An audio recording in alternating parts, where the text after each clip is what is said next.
Hello दोस्तों, आप सभी का स्वागत है एसआरजी ट्यूशन की एक नई वीडियो में। जैसे हम असेक्सुअल रिप्रोडक्शन की यूनिट पढ़ रहे थे और उसमें हम फिजन पढ़ चुके थे। आज की वीडियो में हम पढ़ेंगे स्पोर फॉर्मेशन, मीन्स स्पोर के थ्रू कैसे सेक्सुअल रिप्रोडक्शन होता है, बर्डिंग के थ्रू कैसे सेक्सुअल रिप्रोडक्शन होता है, रीजनरेशन एंड फ्रेगमेंटेशन के थ्रू कैसे रिप्रोडक्शन होता है। और मतलब आज की वीडियो में हम सारी रिप्रोडक्टिव यूनिट्स को पढ़ने वाले हैं जिनके थ्रू असेक्सुअल रिप्रोडक्शन होता है। तो चलिए स्टार्ट करते हैं वीडियो को। और सबसे पहले हम पढ़ेंगे स्पोर फॉर्मेशन के थ्रू कैसे असेक्सुअल रिप्रोडक्शन होता है। सबसे पहले हम स्पोर्स की स्ट्रक्चर को देखते हैं।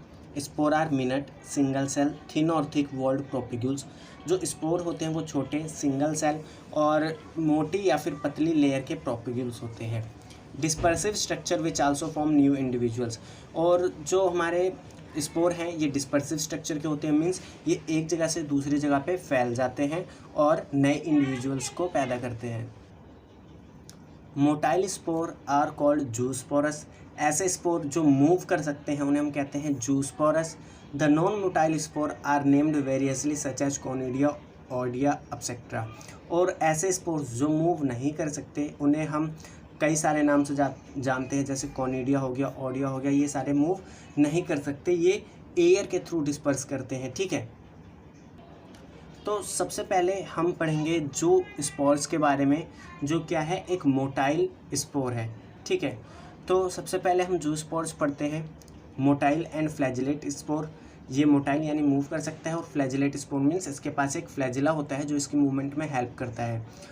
प्रोड्यूस इनसाइड जूस्पोरेंजिया, ये जूस्पोरेंजिया के अंदर प्रोड्यूस होता है।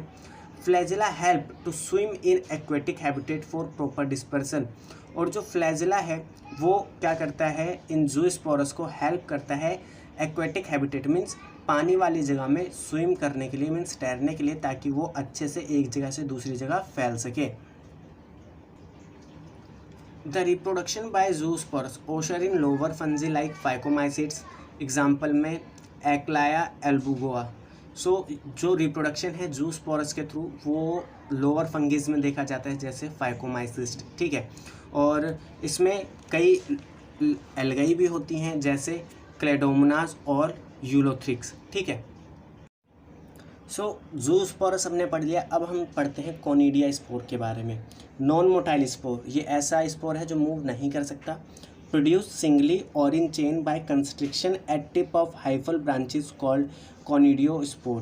तो देखिए, जो हमारी हाइफी होती है उसके ब्रांच जिसका नाम है कोनिडियो स्पोर्स, वहाँ पे ये प्रोड्यूस होती हैं। और ये प्रोड्यूस होने की वजह से क्या होती है, कंस्ट्रिक्शन मीन्स हाइफी का सिकुड़ जाना। ठीक है, उसकी वजह से ये प्रोड्यूस होती हैं। और ये सिंगली मीन्स जैसे यहाँ पे आप देख सकते हैं एक कोनिडियो स्पोर पे एक ही है, या फिर चेन में प्रोड्यूस होती हैं। ठीक है, प्रोड्यूस एक्सोजीनियसली मीन्स ये बाहर की साइड प्रोड्यूस होती हैं।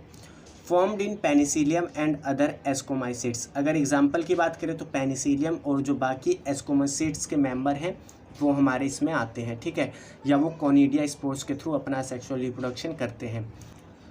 उसके बाद हम आते हैं क्लैमिडो स्पोर्स के ऊपर। ठीक है, थिक वॉल्ड स्पोर्स, और ये जो है मोटी लेयर के या मोटी वॉल के स्पोर्स होते हैं। Produce directly from hyphal cell, और ये डायरेक्टली प्रोड्यूस होते हैं हाइफल सेल्स मीन्स हाइफी की सेल से। दे मे बी टर्मिनल और इंटरकैलरी, ये टर्मिनल हो सकते हैं मीन्स एकदम एंड पे प्रोड्यूस हो सकते हैं, या फिर इंटरकैलरी मीन्स बीच बीच में प्रोड्यूस हो सकते हैं किसी भी हाइफी के। They store reserve food material and are capable of withstanding long unfavourable condition. ये क्या करते हैं, फूड को रिजर्व करके रखते हैं। ठीक है, रिजर्व फूड मटेरियल होता है इनके पास, और ये अनफेवरेबल कंडीशन में काफ़ी समय तक सर्वाइव कर सकते हैं। एग्जाम्पल की बात करें तो एग्जाम्पल में हमारा राइजोपस हो गया और साथ ही साथ एगेरकस हो गया। ठीक है, और यहाँ पे देखिए मैंने डायग्राम के थ्रू दिखा रखा है कि ये हमारा क्या है, ये हमारा कैसा है, टर्मिनल, और ये हमारा क्या है, इंटरकैलरी मीन्स बीच बीच में हाइफी के यहाँ पे जो हमारे स्पोर है क्लैमिडो स्पोर वो प्रोड्यूस हो रहे हैं। ठीक है, इसके बाद हम पढ़ते हैं ऑडिया स्पोर्स के बारे में। The hyphae break up into numerous small thin walled fragment known as oidia. तो सबसे पहले ऑडिया स्पोर का फॉर्मेशन कैसे होता है कि जो हाइफी है वो ब्रेक कर जाती है छोटे छोटे स्मॉल थिन वॉल फ्रेगमेंट्स में, पतली लेयर के फ्रेगमेंट्स में, जिन्हें हम क्या कहते हैं, ओडिया, ठीक है। Formed under condition of excess water, sugar and salt. और ये कब बनते हैं, जब जो हमारा हाइफी है उसके अंदर वाटर एक्सेस अमाउंट में हो जाता है, या शुगर एक्सेस अमाउंट में हो जाता है, या फिर जो सॉल्ट मीन्स जो हमारा केमिकल है वो एक्सेस अमाउंट में हो जाता है। Odia can multiply by budding, और ये अपने नंबर को इंक्रीज कर सकते हैं बडिंग के थ्रू, ठीक है। अब देखिए यहाँ पे मैंने डायग्राम के थ्रू भी दिखाया कि जो हाइफी है वो ब्रेक हुई और हम उसने ओडिया का फॉर्मेशन कर दिया, ठीक है। इसके बाद हम नेक्स्ट अपना स्पोर पढ़ते हैं जो है sporangiospores. Non motile spore produce inside sporangia. Non motile means move नहीं कर सकते और प्रोड्यूस होते हैं स्पोरेंजिया के अंदर। स्पोरेंजियो स्पोर्स आर कॉल्ड एंडोस्पोर्स, और इन्हें एंडोस्पोर्स भी कहा जाता है क्योंकि ये स्पोरेंजिया के अंदर बनते हैं। Disperse by wind and germinate to produce new mycelium, और ये विंड के थ्रू एक जगह से दूसरी जगह फैलते हैं और जर्मिनेट करके नए माइसिलियम का फॉर्मेशन करते हैं। अगर हम एग्जाम्पल की बात करें तो एग्जाम्पल के लिए हमारा राइजोपस और म्यूकर है, ठीक है। इसके बाद हम असेक्सुअल रिप्रोडक्शन की एक दूसरी यूनिट पढ़ते हैं जो है budding. In budding A daughter individual is formed from a small part, यहाँ पे ये पार्ट है, ठीक है, पार्ट और bird arising from parent body.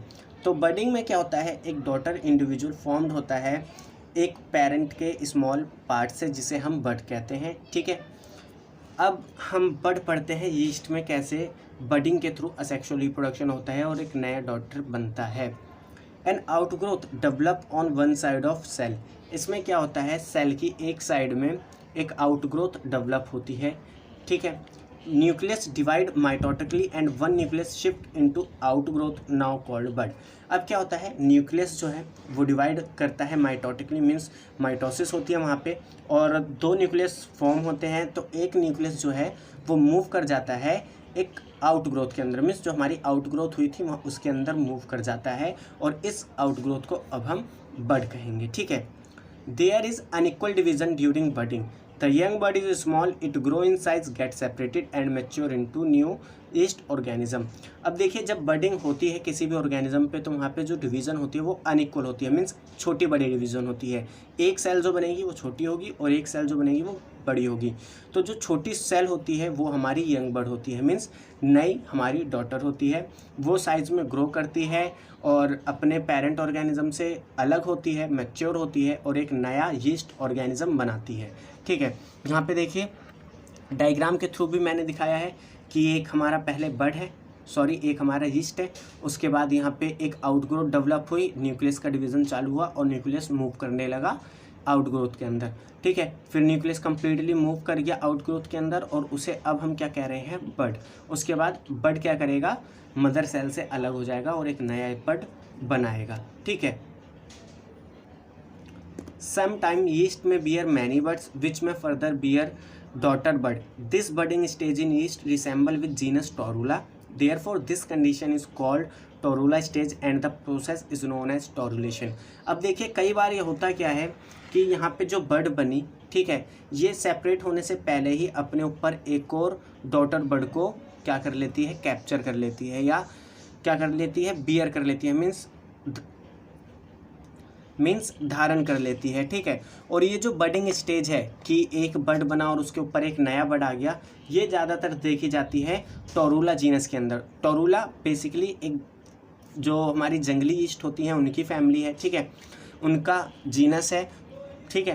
तो इसमें क्या होता है, ज़्यादातर ये उन टोरूला जीनस में देखी जाती है, तो इसीलिए इस स्टेज को हम क्या कहते हैं या इस कंडीशन को हम कहते हैं टोरूला स्टेज, और ये जो प्रोसेस होता है इसे हम कहते हैं टोरुलेशन। इसके बाद हम पढ़ते हैं फ्रेगमेंटेशन कैसे असेक्सुअल रिप्रोडक्शन में हेल्प करता है। The parent body breaks into 2 और more pieces called fragment, each fragment develop into an individuals. अब फ्रेगमेंटेशन सिंपल है कि इसमें जो पेरेंट बॉडी है वो टूट के 2 या फिर उससे ज़्यादा पीसेस में टूटती है, ठीक है। और ईच फ्रेगमेंट्स मीन्स जो हर एक टूटा हुआ हिस्सा है वो एक नए इंडिविजुअल्स को बनाता है। अगर हम एग्जाम्पल की बात करें तो अगर हम एल्गी में करें तो स्पायरोगायरा, फंगाई में भी देखा जाता है एग्जाम्पल के लिए राइजोपस, ब्रायोफाइट्स में भी देखा जाता है एग्जाम्पल के लिए रीसिया, और टेरिडोफाइट्स में भी देखा जाता है एग्जाम्पल के लिए सेलेजनीला ट्रप्स्ट्रिस। ठीक है, अब इसके बाद हम नेक्स्ट अपना सेक्सुअल रिप्रोडक्शन की यूनिट देखते हैं जो है रीजनरेशन। तो रीजनरेशन में बेसिकली क्या होता है कि जो भी हमारा हिस्सा टूटा है उसकी रीग्रोथ होती है। ठीक है, मीन्स वो नए सिरे से बनता है। It is of two type, regeneration दो तरीके का होता है, मॉर्फोलैक्सिस और एपीमॉर्फसिस।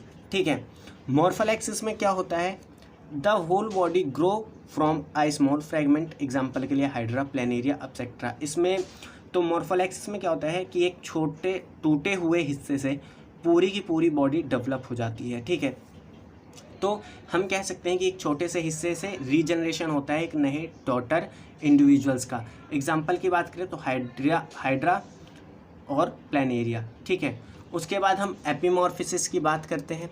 एपीमॉर्फिसिस में क्या होता है, replacement of lost body part. Epimorphosis में जैसे अगर मैं आपको जो छिपकली है, आपने उन्हें ध्यान से देखा हो, अगर उनकी पूंछ टूट जाती है तो कुछ समय बाद उनकी पूंछ वापस आ जाती है। तो इस तरीके का जो हमारा रीजनरेशन होता है उसे हम कहते हैं एपीमॉर्फोसिस। और मॉर्फोलैक्सिस में क्या होता है, उस टूटे हुए टुकड़े से ही हमारा एक नया डॉटर इंडिविजुअल बन जाता है। ठीक है, सो ये थी आज की वीडियो असेक्सुअल रिप्रोडक्शन की यूनिट्स पे। और अब हमारा जो नेक्स्ट असेक्सुअल रिप्रोडक्शन की यूनिट है वो है वेजिटेटिव प्रोपेगेल्स, जिसे हम नेक्स्ट वीडियो में पढ़ेंगे। तो आज की वीडियो में इतना ही, मिलते हैं नेक्स्ट वीडियो में, तब तक के लिए थैंक्स फॉर वॉचिंग।